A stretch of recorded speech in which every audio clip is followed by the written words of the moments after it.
Today is the day that it all turns around. I'm up in the clouds, feet ain't touching the ground. Today is the day, feel it deep in my bones. No pain, no heartbreak, he's gonna pull me down low. Cause today is the day. Last year was a nightmare, last week was a hard year. I've been wishing things would get better. Wake me from the bad dreams, seen too many sad things. Somehow I know things will get better, yeah. I let go of yesterday's baggage. It echoes, but I sing over it happily. I got a feeling, I'm finally healing. I got a feeling, yeah. Today is the day.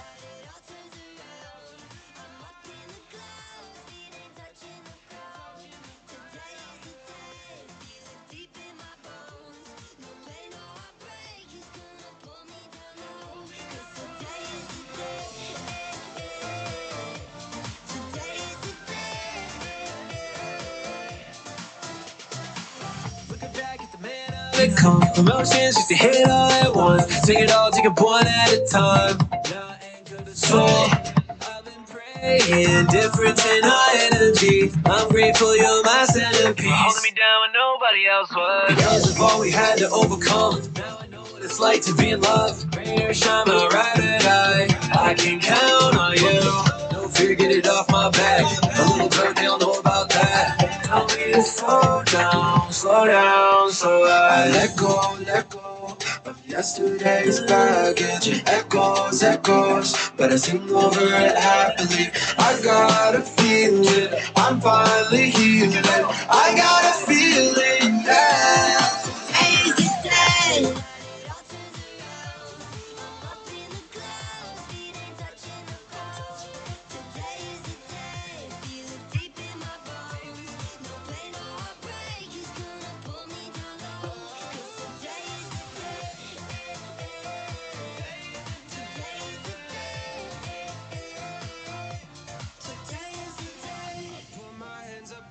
Tired of being tired.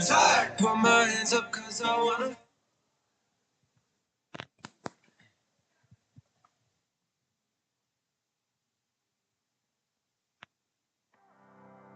Apex 2022, how we doing tonight? Let's hear it. All right, well, my name is Josiah Lloyd, aka J Lloyd, and I want to welcome you to this year's Apex. But before we kick things off, I want to ask you guys a question. Why Apex? And what has kept Apex going for all these years? Well, before I answer those questions, let's play a game. Everyone, get your phone lights, make some noise. Let's see them. I want to light this entire room up. There we go. There we go. We're gonna have a bunch of questions come up. Here we go. Lights up if you're excited for this year's Apex. All right, there we go. Keep those eyes open, those lights up. Lights up. If you've been to an Unbound event before, all right? See those lights? See those lights? Lights up if you've been on an Empower call before. Yeah? Lights up if you're on the forums. They're my people. They're my people. And lights up now if you've been on Anthill before. Okay. I see a few there. I see a few there. Now lights up and make some noise if you're on an Unbound Slack channel. There we go. There we go. Pretty much all you guys. All right. I got you. I got you. Now lights up if you've been on Unbound's missions trip. There we go. I see a few. I see a few. 1, 2, 3, 4, 5, 6. All right. Now I want you to put your lights up if you've been to Apex itself before. There we go. Most of you guys in the room here. Here's the fun part. Been to 1 Apex, 2 Apexes, 3 Apexes, 4 Apexes. All right. Getting higher, getting higher. 5 Apexes, 6 Apexes, 7 Apexes, 8 Apexes. And lights up if you went to the 2013 gatherings. I see you. I see you. There's a few right there. All right. Lights up if this is your first Apex. There we go. Make some noise. Make some noise. Once again, why Apex? Well, to answer that question, let me tell you a little story.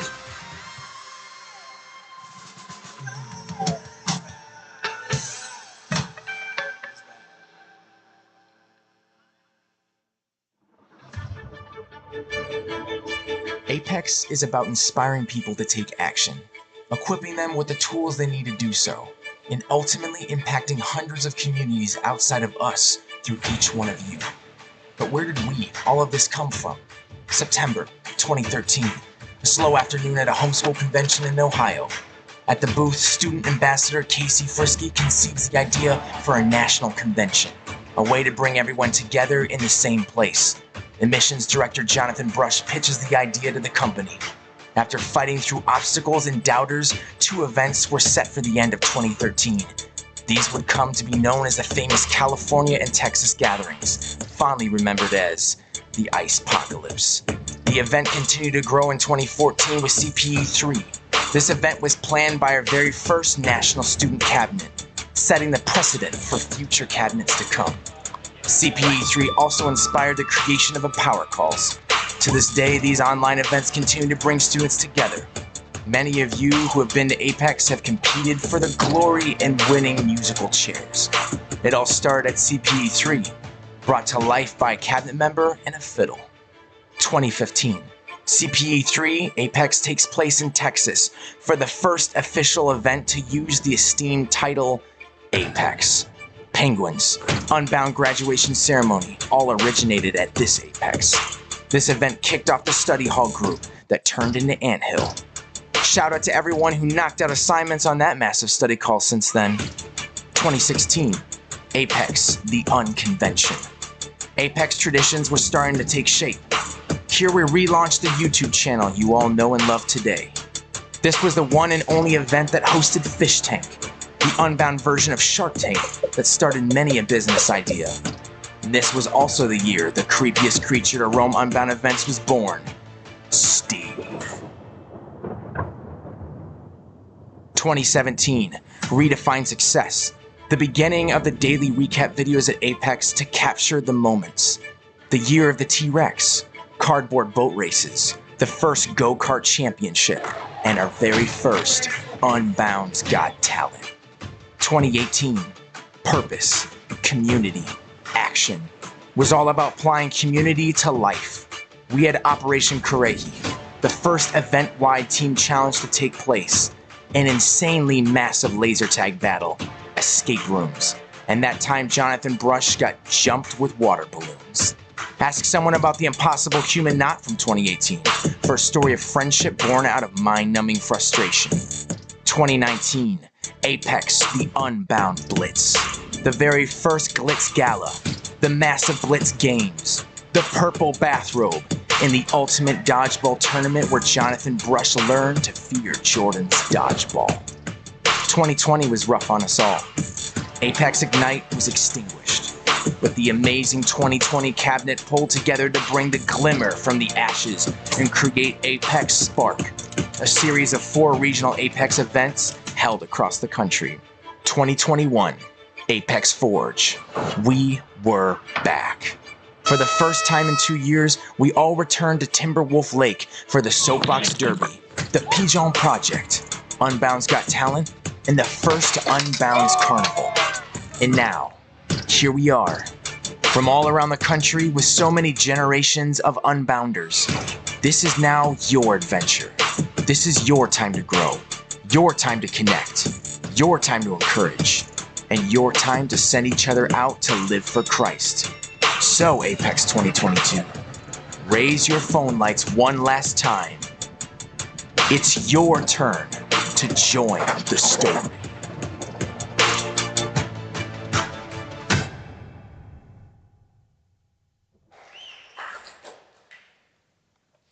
Welcome to Apex 2022. Join the story. My name is Jonathan Brush, and I'm about to introduce you to the authors who started writing this story. Once upon a time, in Morrisville, New York, a fearless leader joined the cabinet. She completed her teaching practicum while leading the cabinet. She is still trying to figure out the difference between elementary school children and cabinet members. She is the gala architect. She would have had 5 nights of dress-up planned for Apex if it wasn't for Caleb. You can thank him later, guys. A year 3 Ascend student who used the cabinet as her Ascend project, day 2 Operation Kairos coordinator, the cabinet executive, cabinet nickname, the nameless dictator. Step into the story, Hope Kimber.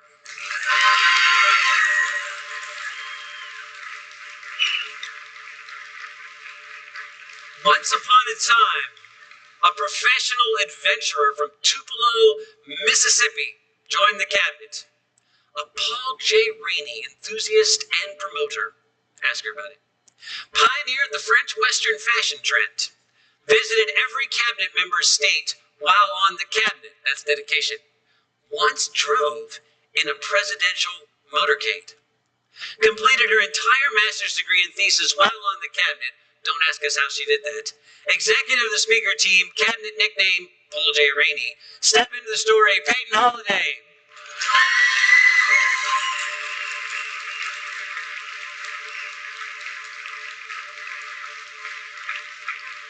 Once upon a time, a proud Texan from Flower Mound, Texas joined the cabinet. A camel wrangler, expert GIF creator, silent and Western films connoisseur, collector of blast soda bottles, forums recruiter, operations expert, details cleanup crew, and the silent majority. Reinventor of the welcome party, you'll thank her later tonight. Graduation coordinator, Operation Kairos Day 1 director, cabinet nickname, McAdoo. Step into the story, Simone Lubin.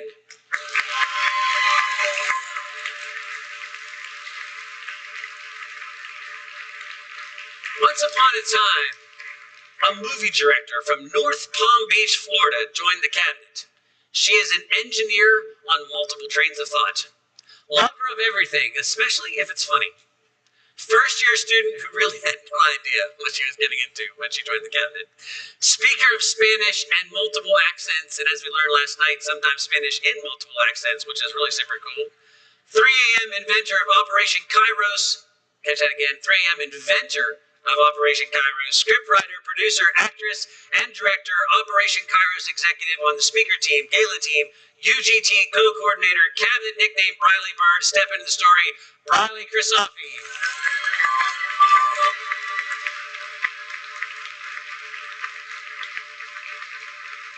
And then, once upon a time, in Montville, Virginia, a single, solitary male joined the cabinet. Author of over 60% of the cabinet inside jokes, often joins cabinet meetings from the back of a motorcycle, once while riding the MABDR. Nearly killed Briley with a 2-week-old puppy. He pointed out that they are both blind and can't move, and that's all that time. So, delivered the speakers of a different caliber corrective speech. It corrected. Kept the cabinet grounded in reality and connected to the theme and vision. Operation Kairos Day 3 leader, UGT and Carnival co-executive, cabinet nickname Labrador. Second-year cabinet member, step into the story, Caleb Jacks.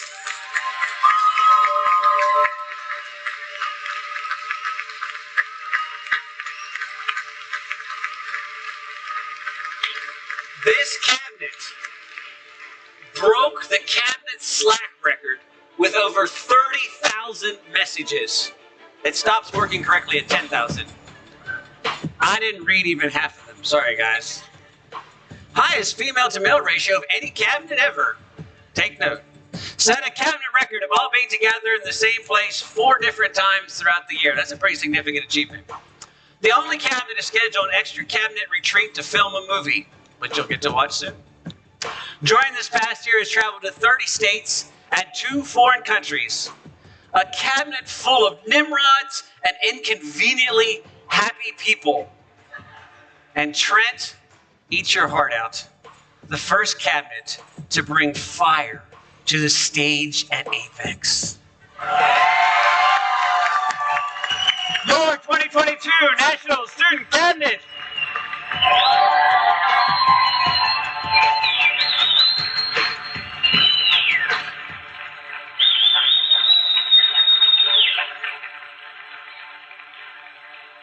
those of you who didn't fully understand that last thing, Trent tried so hard for fire last year and it just never quite worked out. So, for those of you who are new to Apex, it's important that you understand what the cabinet is and what the cabinet does. From the company side, from Unbound side, from my side, we rent this facility because we got to pay the money. And then the cabinet does everything else. They design the website, they do the marketing, they recruit you to come, they hire the speakers, they plan the events, they set the schedule, they design everything that you're going to see on stage. They design Operation Kairos, they decide to have Operation Kairos, they put together all the evening events. Literally everything is done by the student cabinet. Apex is a student-run event. Unbound, for the most part, is a student-run organization. This cabinet is unique as a blend of new and old community members, some who've been around almost since the very beginning, some who just recently joined through Ascend. This cabinet worked harder than any other cabinet to reach out into the rest of the community, to delegate certain pieces of Apex to different folks in the community to get their perspective and their help and their involvement. And many of you who didn't get recognized up here with the cabinet has put in significant work to make this Apex possible and to work so well. This is their event, and we're so delighted to welcome you to it. Now, there is another group that's absolutely essential for Apex to work every year. And so if Megan Hyatt, Victoria Grant, Ellie Smith, Hannah Schwindel, Caitlin Brush, and Olivia Jackson, please join us on stage.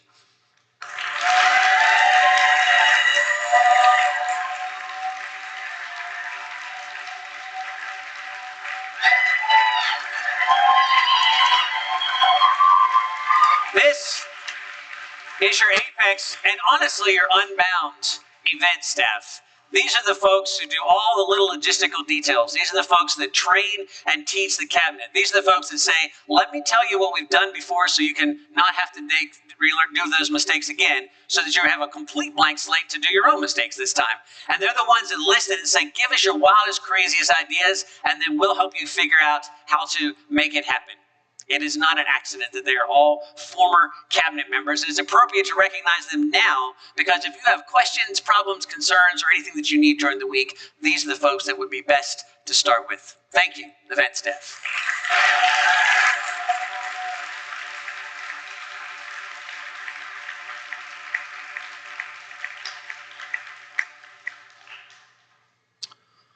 Well, now we've had all the hype stuff, we've had all the really cool stuff, and the cabinet gets to come up here and have fire, and then I get the job of explaining the rules. And those of you who've been here before know that we have such a long list of rules for everybody to abide by. So you heard that Apex 2016 was the unconvention. In so many ways, we want your experience to be the not typical event experience. Just to be super, super clear about this, you are not attending a summer camp. You are attending Apex. We do not in any way, shape, or form consider you campers. We would consider that to be very insulting if you thought of yourself that way. We don't think of you that way. Instead, we think you're college students, much more importantly than that. You are Unbound students. And this implies a level of maturity and responsibility that we are assuming you possess. Otherwise, you wouldn't have joined us and we wouldn't have accepted you. As such, we think the amount of rules that we need to publish is pretty short. So rule number one, wear your name tag. You name your name tag too, but I think you've already got that done. We want to know your name. We want other people to know your name. And that should be all the reason you need. But here are two more just in case you need them. We worked really hard on these name tags, right? Did you see how intricately designed they are? And it just hurts us deeply when they're not used. And you don't want to start off Apex by hurting our feelings, right? Also, learning to do the casual eye dart to sort of read what the name is because you sort of remember, but not really. But now that it's there, you kind of want to check to make sure you don't put your foot in your mouth. That's a serious life skill, and you'll be doing it for the rest of your life anytime you have to wear a name tag. And so do that. No, seriously, there's another reason. I like to know the reason for rules. Most Unbound events, we don't get too wound up about name tags. Some Unbound events, we don't even have name tags, right? But we do at Apex because Apex is the beginning for so many of you, right? And so we really are fairly serious about you wearing your name tag, not because it's some sort of silly camp rule, because we're not at a camp, right? Or there's some sort of silly Apex rule, but because it really is the best way for us to know you. And so we as staff want to know you, the cabinet wants to know you, and we want you to get to know each other. And so if you do that, and you help us with that, it helps all of us form faster as a community. And then we can skip that step in some of the future events. Respect curfew and respect the camp, because sleep is a good thing. The camp is amazing. As we tell people, it's like we found a golf course that somebody put a camp on, and we want to keep coming back, right? Also, Michigan's full of poison ivy, spider snakes, wild unbound are eating bears, and the critter Timberwolf Lake was named after a huge amphibious timberwolf named Steve, who lives in the lake and comes out at night. Apparently, Steve followed us from Baltimore, right? So, cabin's sounding pretty good, right? Actually, almost none of that's true.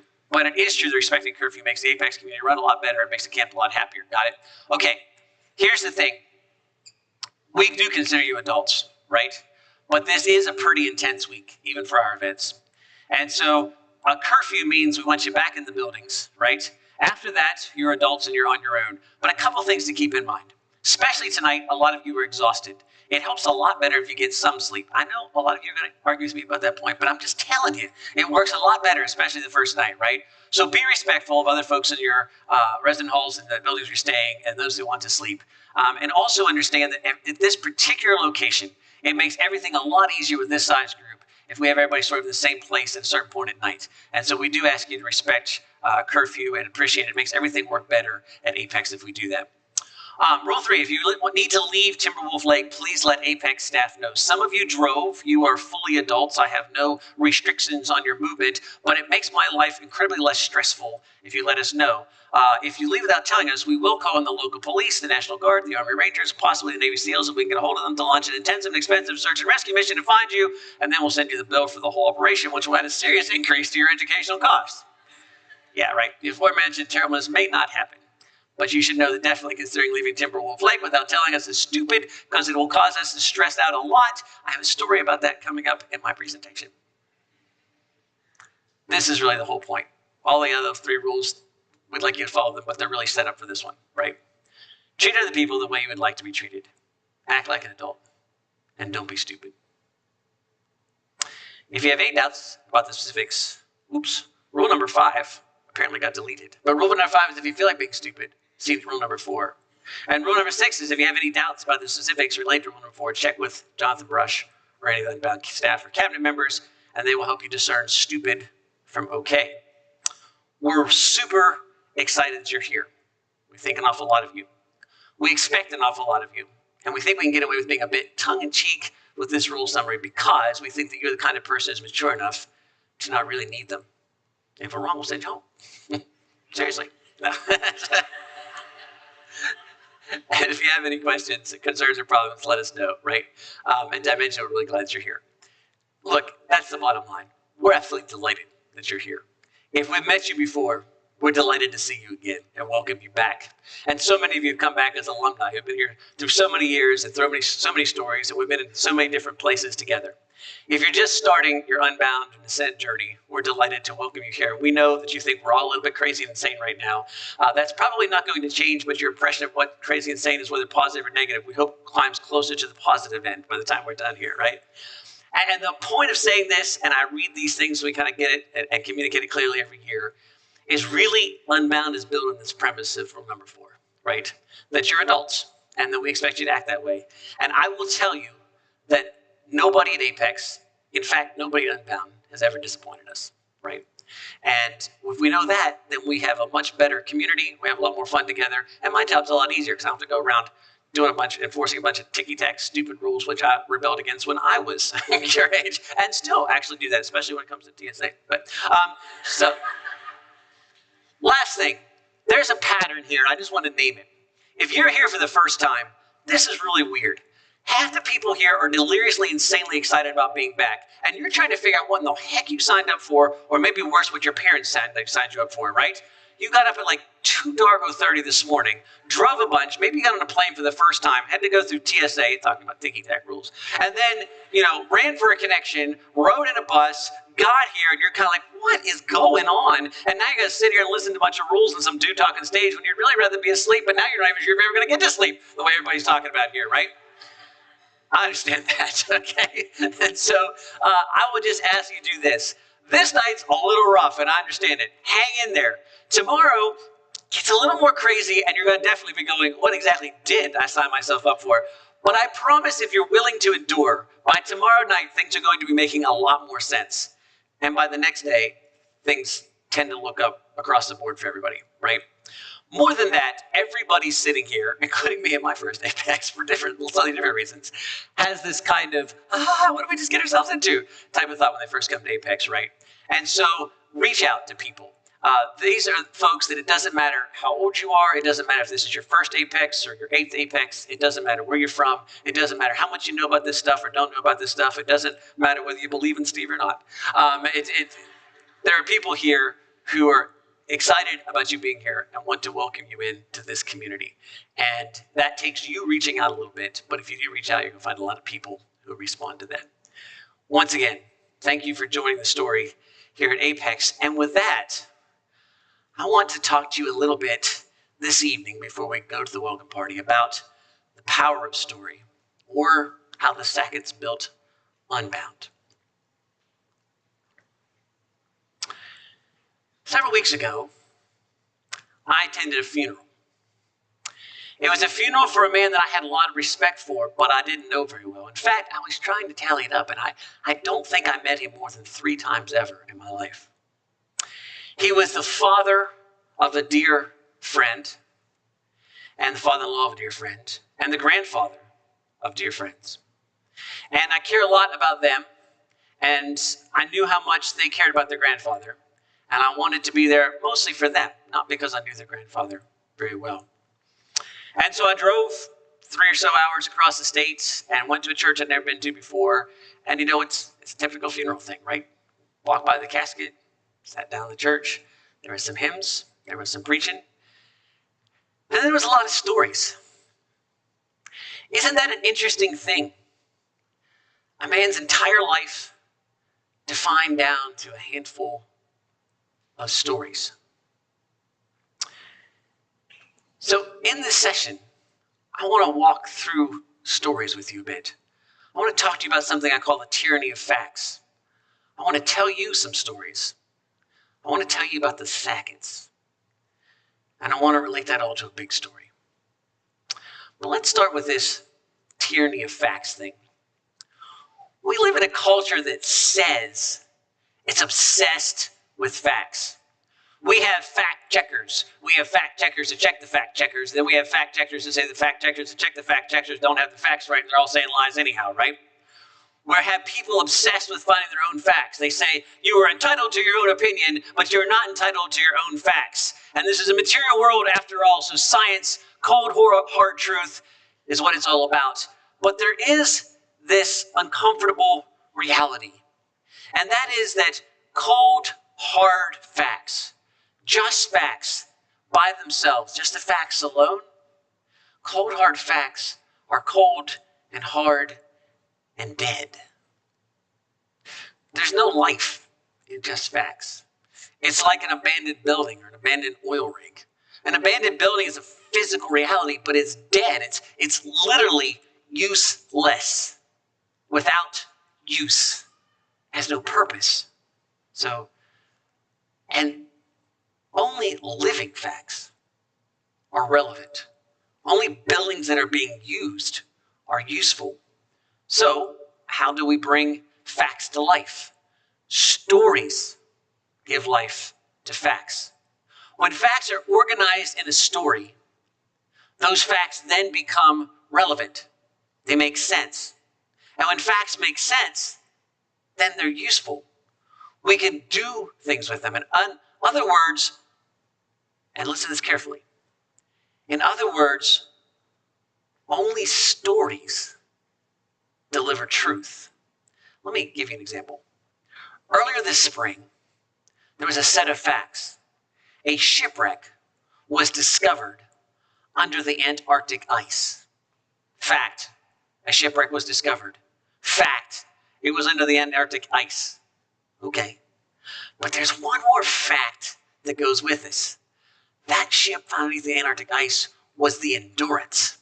And when you know that fact, all the other facts all of a sudden take on a whole new life and meaning. Because if you know anything about the Endurance, you know this is Shackleton's ship. You know the one in this picture that was frozen into the ice and then crushed and sank, abandoning the crew on the ice. And then they had to travel across the ice and eat the sled dogs and then get in these open boats and make one of the most incredible open boat sea crossings ever. And then they get stranded on Elephant Island. And then Shackleton and a small crew does an even longer open boat journey, only to find out the whole flipping world has gone crazy while they're gone and World War I has started, and he has to work really hard to get a bunch of people together to come back and rescue his crew, but he does it, and every single one of them goes home. That's the ship that was found.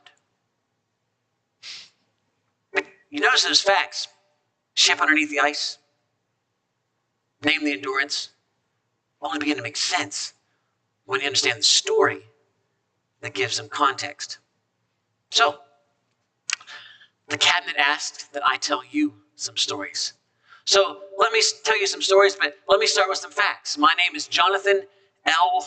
Brush. I was born February 22nd, 1977. Me and George Washington. I'm married. I have 7 children, 6 children, and right now a little foster baby that you'll see crawling around here at high speed. I'm the president and CEO of Unbound. Woo! Isn't that exciting? I think it is. But, do you really know anything? I mean, those are the critical facts about me. But if I just told you that, it's like, so what? So, who cares about Jonathan L. Brush? And he was born apparently a really long time ago. And, you know, he's got a wife and some kids. And, you know, works for this weird company that I can't explain what they do. So, what if I told you some stories, right? What if you had some stories? I've told you some stories that shaped my life. Stories about my family. Stories about Unbound. Now, believe it or not, that's me. It's my dad and my brother.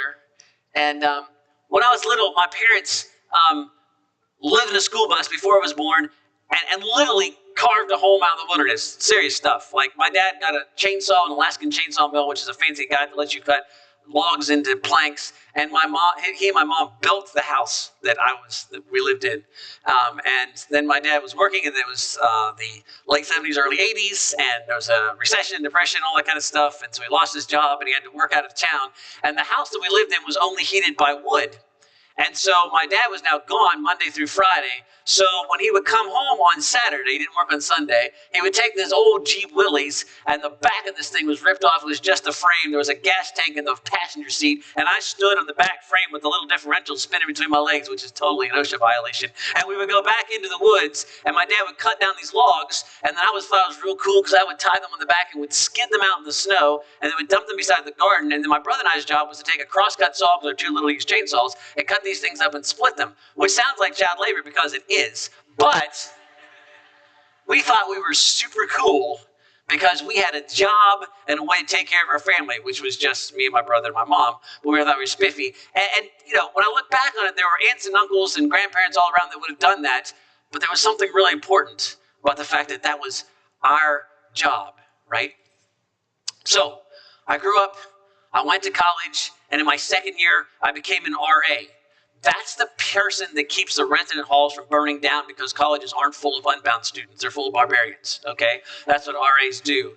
And I had a buddy that I grew up with, and we were the RAs together, and we were in this place called Wright Hall. We were over at the campus center and getting ready to go in to eat, and the switchboard rang because this is before cell phones, because I was born a really long time ago.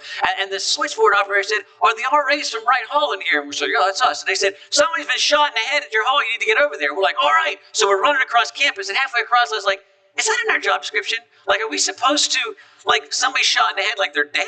And, like, is there still a shooter running around? I was old enough that active shooters weren't a thing back then either. So we got there, and so the real story was some barbarian, that's a person that goes to college is not an Unbound student, had actually used a pellet rifle and shot the maintenance guy off of the tractor as he was plowing snow in the courtyard for reasons unknowns. Bobby Toomer was the name of the guy that got shot. And just so you know, you ought not to shoot anybody named Bobby Toomer with anything, especially as low caliber as a pellet rifle, right? You got to shoot him with something if you're serious about it. And so Bobby Toomer didn't like getting shot in the head with a pellet rifle, so he got a sledgehammer out of his company truck. And when I got there, he was systematically taking the doors off the hinges on the 3rd floor, working his way down to find the kid who shot him.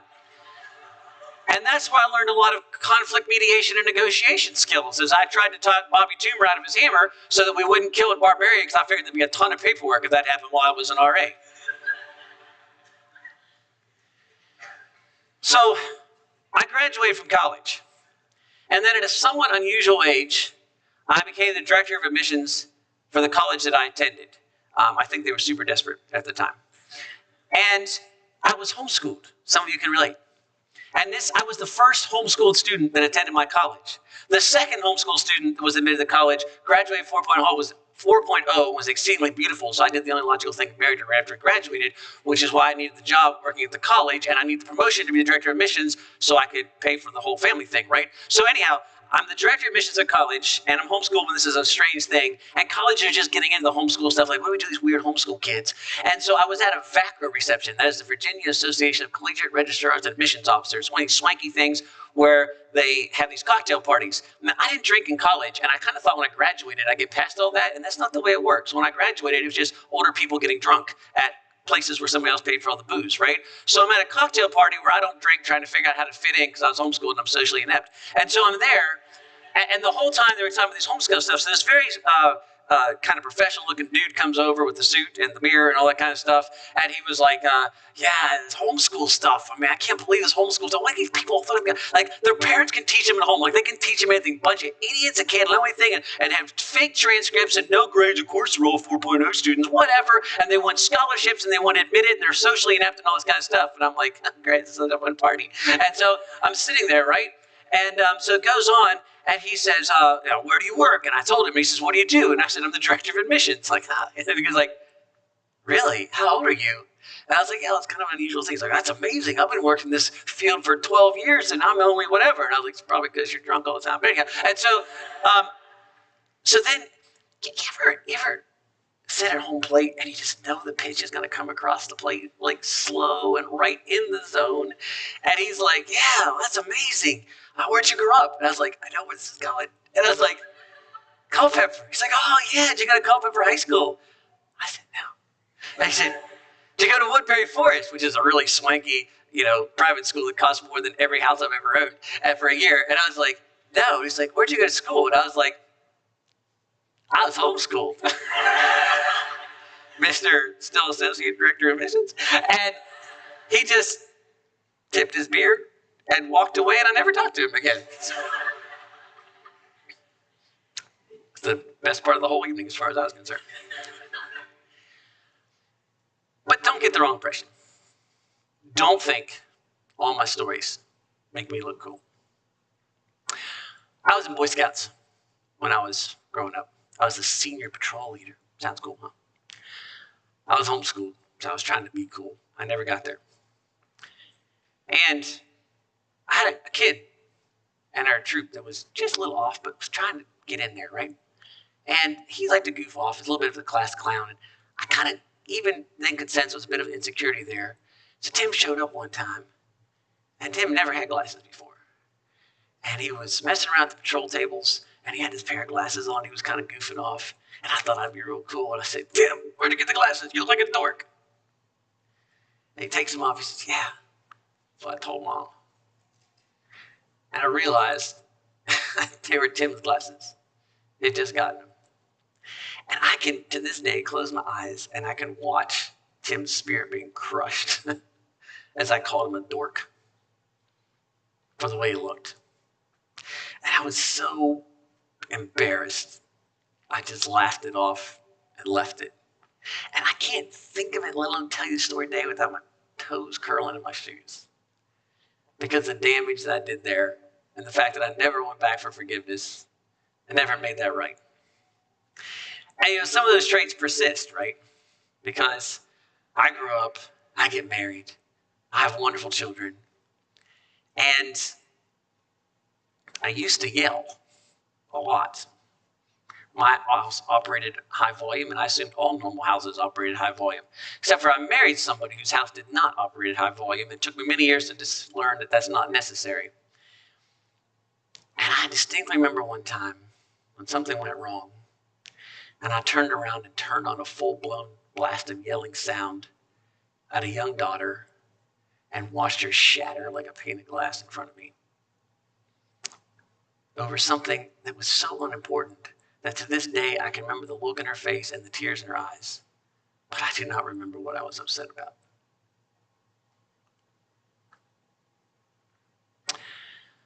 But then there's other stories. There's stories about dumb things that I'm slightly proud about. See, I was young and married, and my oldest daughter just had a 1-year birthday party, and we lived in an apartment, so small apartment, kitchen downstairs, living room, stairway that went up, kind of half staircase. That means like it's half open and half closed. Get up, bedroom, bathroom type thing, right? And so we're asleep, and my wife says, I think I hear something downstairs. And like any red-blooded American male, I said, no, you don't. And she's like, no, I think I hear something moving around downstairs. I was like, that would be crazy. There's just 2 of us and the baby that lives in this apartment. The baby's asleep in the other room. We're all upstairs, and there ought not to be anything downstairs, and we don't have pets. And she's like, Jonathan, I think there's somebody in our house. Well, I guess I should check that out. So I stumble down the half staircase, and halfway down, I hear something move in the living room, and I see a head come past the staircase, and there is somebody in our house. And I'm not sure exactly what happened next, but I uttered what I assume was an extremely effective combat yell. I tucked and rolled, I guess to avoid the bullets. I flipped as I went down the stairs. I bounced off the door, and I came up and jumped into the living room ready to confront the helium balloon smiley face that my parents, bless their hearts, had given my daughter for her first-year birthday, that the air conditioning kicked on and was tapping across the ceiling as it floated across the room. So Kara said, what was that? And I said, just a balloon. She said, why'd you yell? I said, I fell down the steps. And so I came back up, and Kara's like, oh, good. And she goes to sleep. And I stayed and stared at the ceiling with my heart slamming in my chest as I tried to process the adrenaline dump. But I did think it might have been a balloon. But I went down. I didn't go up.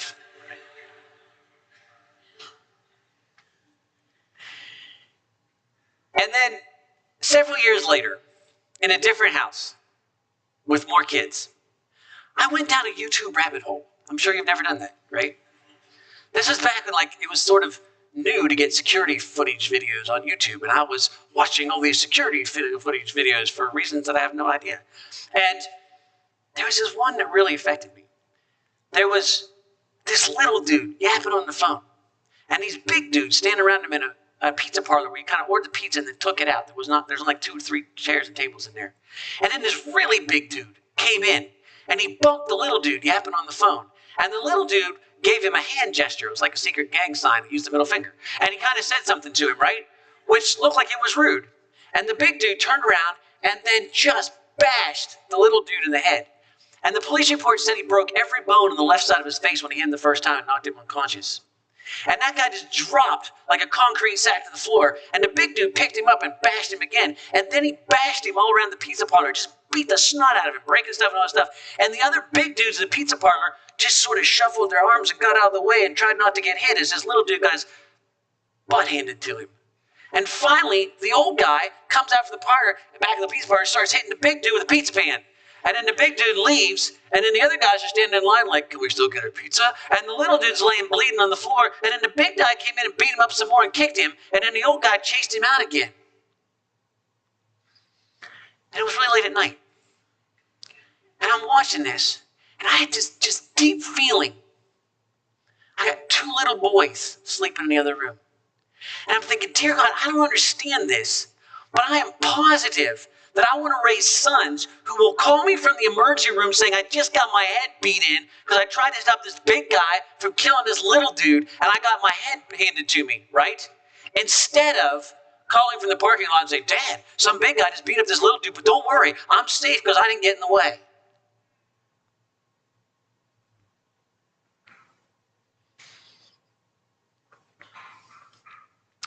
But again, it's not all happy stories, right? I said I was younger. The day before the worst day of my life, my littlest daughter was crying. And normally I'd have said something extremely intelligent like, stop making that noise, I'll give you a reason to stop crying. And this time, because the next day was going to be the worst day of my life, and I knew it, I just really appreciate the fact that the little one was crying, was there. She was saying something like, they won't let me write, they won't let me write, which didn't make any sense to me, which is generally my interaction with my littlest kids, right? And so I said, it's fine, it's fine. She went to bed. And the next day was the worst day of our life. And we were in a hospital. And when we opened up our luggage, we found Post-it notes with Bible verses and prayers from our children written in them. That's what the little one was upset about. They wouldn't let her write because she couldn't on the Post-it notes. And I've not really yelled much about anything since then. But then our life changed in a big way because Unbound became a thing in our life. This is the first student cabinet. You'll recognize somebody there, right? You probably recognize lots of people there, actually.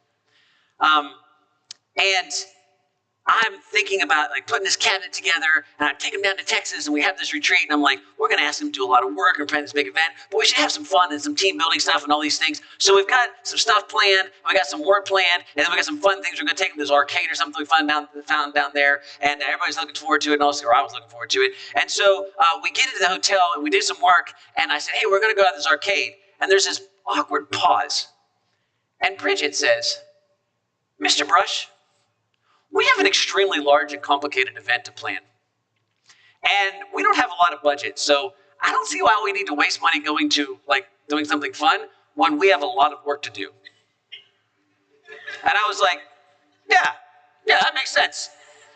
These Unbound students are a little different. And so we sat in a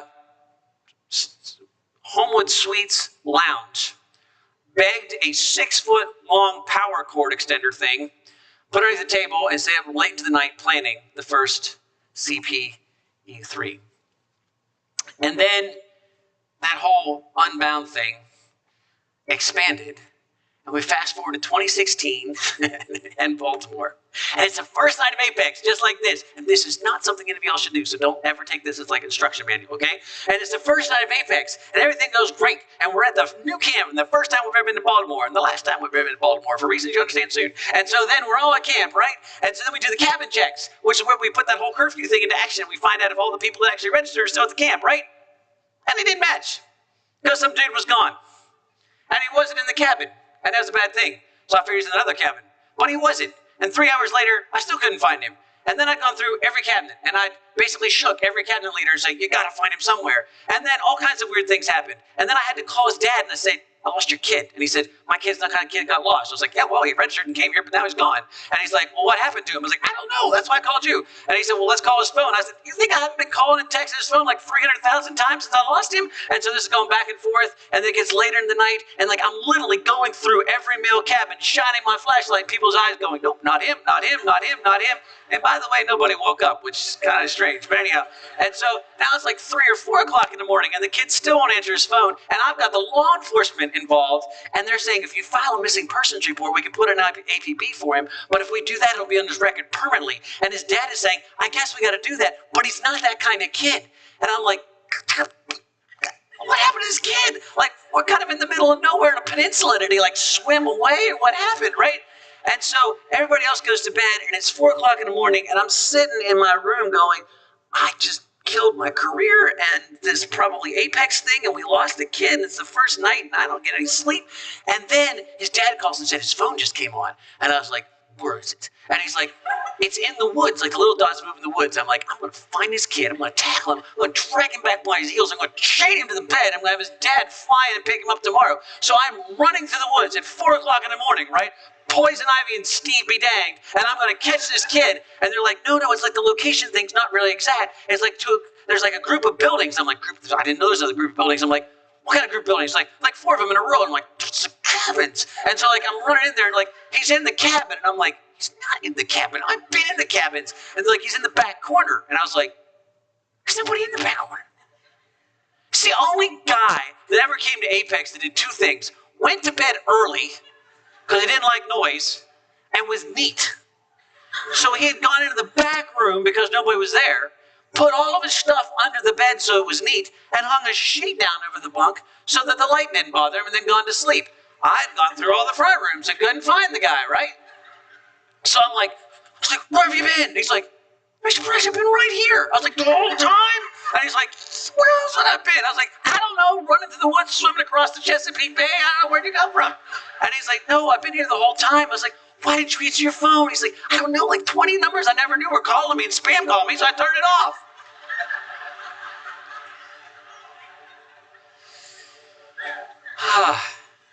So I had to call the father, and I was like, I've kept you up all night long. I almost filed a police report on your kid because I'm incompetent. And also I've had no sleep.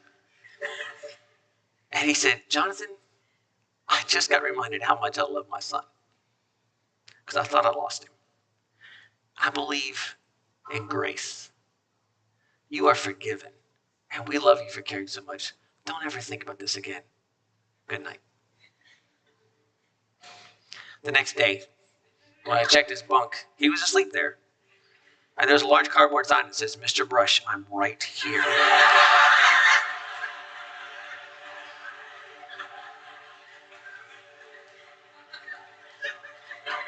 And for those of you who don't know, the story of Steve started right there. And we'll tell you the full story sometime. But Unbound's a thing that's bigger than events and classes. When it works greater, it gets bigger than that. Several years ago, we had a student named Caleb in the program. Shocker, I know. Caleb came to Capstone, wasn't feeling well. A whole series of events happened.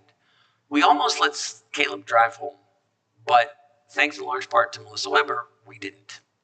Instead, we ended up going to the hospital. And Caleb had bled internally so much that he almost died. And the doctor said if you had sent him home, he would have perished. And so a whole series of miracles happened. And the company at the time paid for several of us to stay, to take care of Caleb, to fly his wife in, and his pastor and his family, take care of all things. And we got everything worked out, and Caleb was fine. And so it had a happy ending to that story. Skip forward multiple years, and there's 2 more Caleb running across the country who don't know the first Caleb. And they come out of Yellowstone Park, and they break down. And they call me and say, we're broke down, I think, outside of Yellowstone Park. What can you do? And I said, that's in Montana, right? I said, yes, I know Caleb in Montana. And so I call that Caleb, and he doesn't know the other Calebs. And I tell him what's going on. He says, 4.5 hours is far away from Montana. So here's the deal. My brother owns a tow truck company. We'll either go and pick him up and tow him and then fix it if that's what's necessary. And they can stay at my house for as long as they like. But I have a cousin who's a mechanic for Toyotas, and he's at his kid's birthday party, but I'll call him, and they can call him on the phone and see if he can fix the car, which they did. And then he said, now, if you need anything else the whole rest of your trip, just give me a call. So, what we have there was a bunch of Calebs that got rescued, rescuing Calebs, I think, right? But the point is that Unbound got bigger, right, than just a program. It became this community. And then something really crazy happened because Unbound moved to our neighborhood. And in 2019, 6 Unbound students moved permanently to close to where I live. And we invited them all over for a Thursday night. And some of you here come on Thursday nights. And I thought like 6 people would come. And the reason I thought there's only 6 people coming, that this is a big deal, was because a year before, we've gone through a dark time as a family. We'd had some tragic losses. And my oldest daughter was graduating. And we've been traveling around doing this Unbound thing. And we didn't know a lot of local people. And we went to a small church and we didn't have a local youth group. And I was like, you can't just create a local youth group like that. And I kind of maybe screwed up and made some bad decisions here. And I'm living in a cool piece of property in a neat house. It's the biggest house I've ever lived in, which is not very big, but it's the biggest one I've ever lived in. And I said, I just hit my knees. And I said, God, I just thought you'd fill this house with kids. I don't know what I was really praying. And I was like, and I think I made all the wrong decisions here. Like we traveled around the country and now we don't have this local community. And I don't know. And it was a very heartfelt prayer, but I prayed it one time. And a year to the day that I prayed that prayer, 6 people came to our house for Thursday night, and then 26 people, and then 30 plus people. And then I'm standing on the sidewalk, and I look back, and two little kids that I don't know crawled out of my office window. And I thought, good Lord, my house is full of kids and overflowing. And I looked up the walk, and Shannon was coming down, and I knew her, and somebody's behind her I didn't know. And I said, I didn't even know you were in Virginia right now, Shannon, because Shannon's from Texas. And I was like, and welcome to my house. My name's Jonathan. And the girl behind her said, my name's Faith. And I just thought, Faith, God just gave us an entire community, but we did nothing. And just so you know about that whole big house, it's got a whole story about it that you can ask me about sometime. But we're not talking about a fancy house. We're talking about a house. Karen's like, why that picture? I was like, because I'm always fixing something and it's always broken, right? And she's like, yeah, that's kind of the problem with this house, right? And so it's not like it's a mansion. It's not like it's ever in good shape. It's not like it's ever really fixed or not really broken. And, when we leave and stuff like this, we're like, just Lord help us come home and the house hasn't burned down, hasn't flooded. That'd be great. Thanks, Rach, for taking care of it, which is Rach Casperson, who's not here because she's taking care of her house, right? And so, yet, in those little things, God has still been faithful and given us so much. So, here's the thing. These stories, they're just like, hey, I'm sharing a bunch of stories about my life. But see, there's something interesting here because there's stories behind the stories. There's stories that drove the moments in my life. Stories that involve the Sacketts. And so when I was little, in that house that my parents built, there was not much space downstairs, kind of a little house. We had an unfinished attic. And a lot of the books that couldn't make it on the shelves were upstairs in those unfinished attics. And so I would crawl in an unfinished attic, and there was this box of books there, and it was all these Louis L'Amour Westerns, right? Now, these were the clean Westerns, in case you're wondering. I always want to make sure that you understand why they're in the attic, because we had no shelf space, not because they're being hidden, right? And my dad knew they were up there, and I would climb up there. I think this is the first one I ever read about Mike Singletary, because he looked just like my dad did at that time, and my dad was busting up big rocks in our front yard as he's building his house with big sledgehammers. So like, cool, I'll read the book about my dad, right? But then there was this other series of books written by Louis L'Amour about this family called the Sacketts. It started with this book called Sackett's Land. And it was about Barnabas Sackett coming from the old country, coming to a new world. And then the whole rest of the series was about the Sackett family expanding across North America and moving out west. And the thing about the Sacketts was that they were always getting in trouble. And they were always looking for land. And they were always trying to work hard. And they cared about family. In fact, they cared about family so much that if you came and messed with one Sackett, you messed with all of them. And so I read these books and read these books and read these books as a kid. And I read the books like The Skyliners. And when I read about Flaggett and Galloway, two Tennessee mountain boys who worked really hard to support their family and in fact took a job punching cattle, and that's how they went out west, even though they didn't know anything about punching cattle. When I read about Flaggett and Galloway, I thought I was Flaggett and Galloway when my brother and I were out there running that crosscut saw, cutting wood for our family, right? And when I read about Galloway and how Flaggett was in a mess up on some mountain somewhere and got stuck, and Galloway was going to come after him, and it didn't matter what was going to happen. Galloway was going to come and save his brother and fight through whatever it would take to get to him. Well, I think at some level that was going through my head when I was like, somebody got shot in our residence hall, and we didn't stop running, and we kept moving towards whatever was there, thinking somebody's in trouble, we need to help them. And then I read The Daybreakers and how Orrin and Tyrell came from those hard Tennessee hills and moved out into New Mexico, and they entered a new world, and they had to make something of themselves. And I felt a little bit like that as somebody who came from this new world of homeschooling into a whole professional world that didn't think much of homeschoolers. And I felt like I've got to carve something out of the wilderness here. I have to create something and build something and convince people that I actually know what I'm talking about and can do things. And then, there's stories like Ride the Dark Trail, which is all about Logan. And he's made some bad choices. And he's had to pay for the consequences of those things. He's ridden the wrong side of the law. He's stolen some cattle that didn't belong to him. And that makes it so much more difficult to help the people that need help. And he has to live with those consequences. Like I have to live with my consequences when I make stupid decisions, break people like glass, and make fun of somebody and the way they look. And I read about the warrior's path and how Kid and Yance would face any trouble and do anything to protect their family. And I think at some level, I think that was in my head when I went down instead of up to fight the smiley face balloon burglar when he broke into my apartment. And then there's a book, To the Far Blue Mountains, which is about Barnabas, the guy that started it all, Yin and Kin and Yance's dad. And he was a poet and a sailor and an adventurer and a warrior, but he thought that the highest calling was to raise strong sons and daughters who would come after him. Maybe that's why that YouTube video bothered me so much.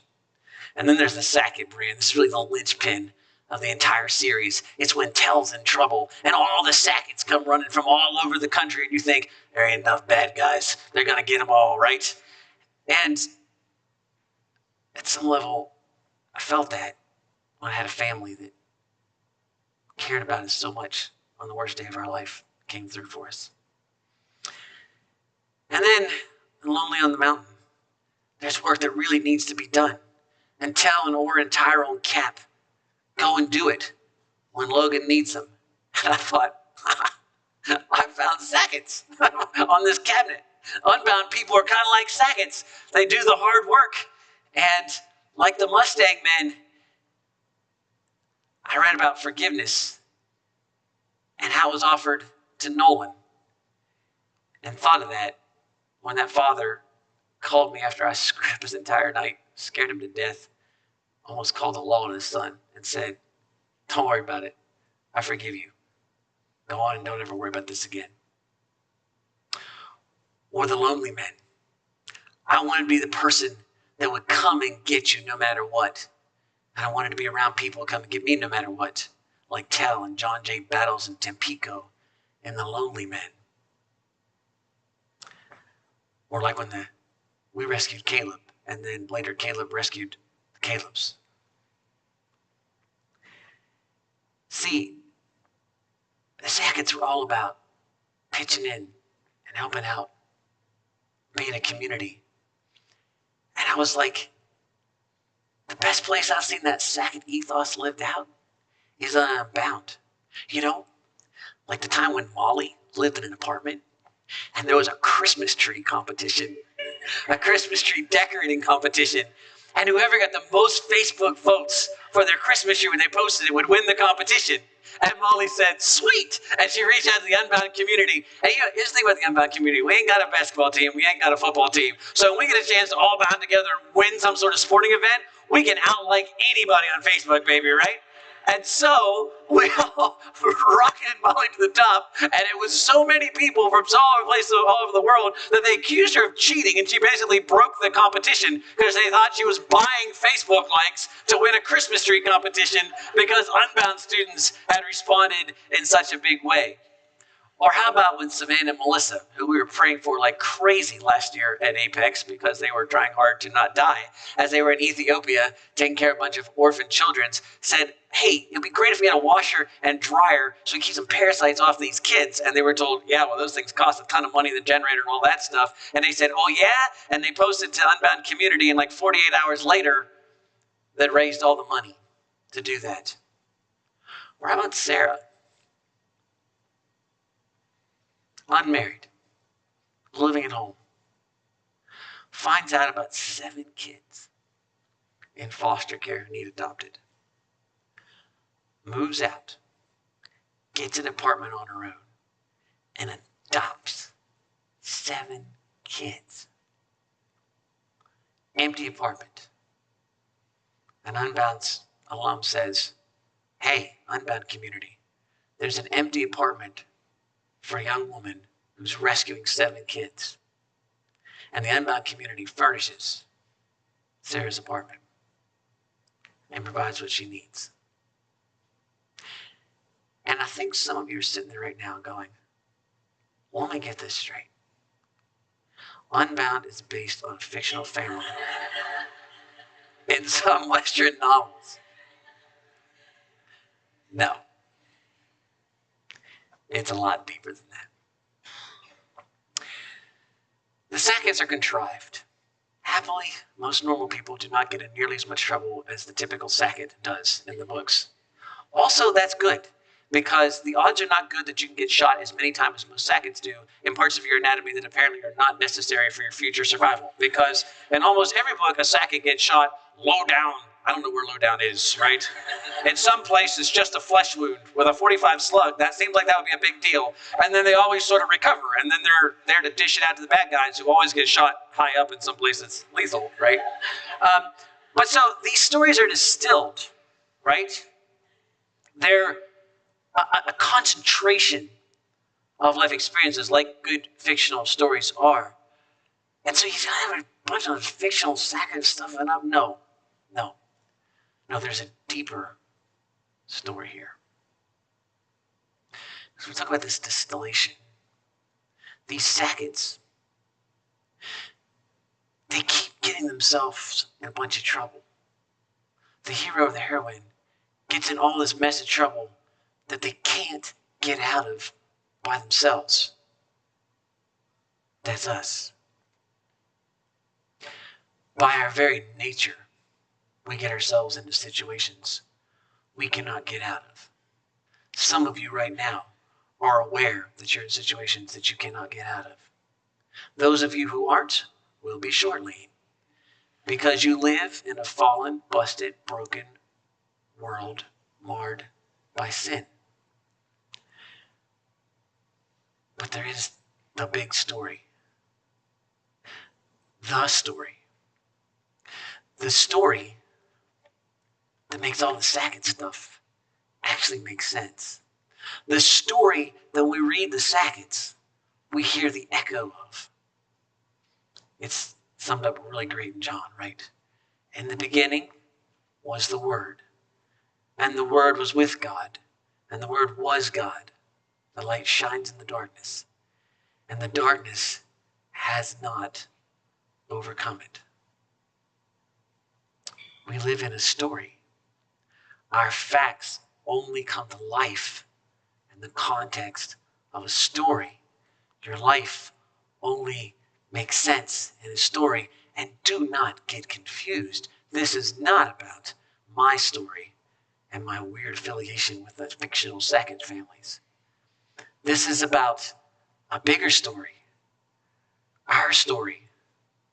The story of all of us and how we're connected and intertwined and cross paths and are linked and journey together for a while and then part and then come back together and then eventually join eternity together. And it's all part of and folded into the big story. My name is Jonathan L. Brush. I'm born February 22nd, 1977. I'm married, have 7 children, and president and CEO of Unbound. And you know something more about all of those things. So I'm at Phil Miller's funeral. And I only met Phil 3 times. But I know him pretty well. Because the stories that they're telling, I know the stories. I've seen those stories lived out in the lives of his son-in-law and his daughter and the 3 grandchildren that I know. I see those stories as capsules of truth that point to the big story, just like the Sacketts have an echo of that big story that has driven and inspired and guided and upheld his children and his children's children, his children's children's children, and will and continue to uphold them. It'll be those stories. They're not just a collection of stories about his life. In so many ways, they are his life. They are the stories that make the facts of his life make sense. They're the context that allows his life to have meaning and to make a difference to future generations to come, to invite them into that big story. Apex 2022. This is an invitation for you to join the story, to listen to the echoes of that story played out on this stage and in the things that we do here in the next couple of days. But they are just echoes of a bigger story, a story that you are part of, a story that you are called to play a role in, a story that had a beginning, major plot twist, and that we know the ending, right? That we live in a fallen, busted, broken world that you're going to run into more trouble than you can get yourself out of, but rescue is coming, and it's not a bunch of sackets. It's something far bigger and far grander and far richer and far more exciting than that. And you get to play a role in some of those rescue missions. You have a mission. You are part of the plot. You have work to do. And when you understand the big story, and that you are part of the story, and that you're willing to join the story, that's when the facts of your life have meaning. Welcome to Apex.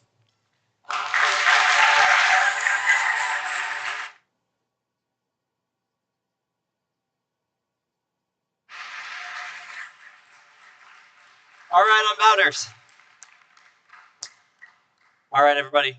We have a dorm host meeting at 8:25, and for everybody who knows that they're a dorm host, you can meet in the courtyard right then. For everybody else, we are going to have an Unbound welcome party at 8:30, which is going to be a lot of fun. So make sure you're at the gym, which is right past where we ate. Then there will be free time starting at 10 o'clock and a volleyball tournament starting at the same time. And then curfew will be at 11 o'clock. Let's have some fun.